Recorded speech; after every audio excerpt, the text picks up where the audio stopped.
débat général.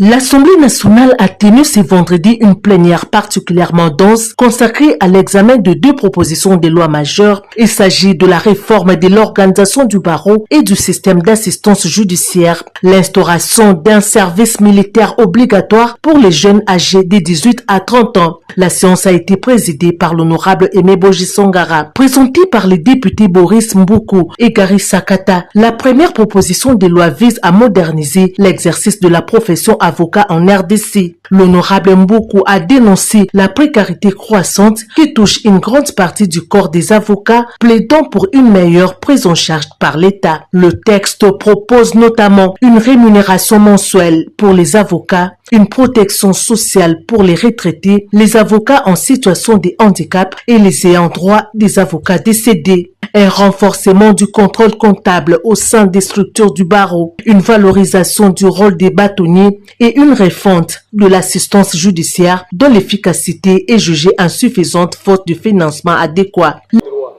Le projet de loi sur le barreau présenté à la plénière de ce jour est très important, mais il a beaucoup de difficultés qu'il faudrait améliorer.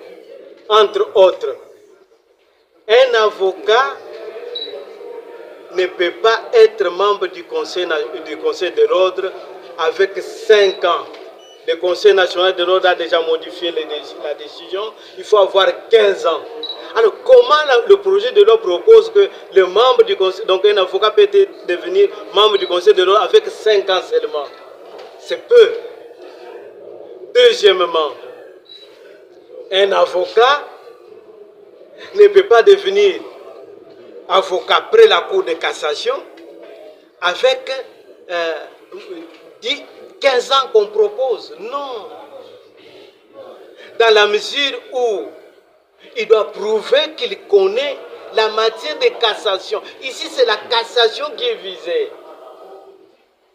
Troisièmement, mais un bâtonnier qui préside le Conseil national de l'ordre ne peut pas entreprendre en cassation contre les décisions de l'ordre que lui-même a présidé. C'est un manquement. Ce qui revient à dire que nous avons beaucoup de projets d'amendements que nous allons donner à la commission pour améliorer le projet de loi que nous devons entériner. Parce que ce qui est totalement aussi établi, la loi sur le barreau date de 1979. Jusqu'à ce jour, il y a plus de 40 ans, plus de 50 ans. Donc on doit modifier, on doit améliorer. Mais les améliorations proposées aujourd'hui ne sont pas à la hauteur. Il faudrait qu'on puisse les amender pour aller de l'avant.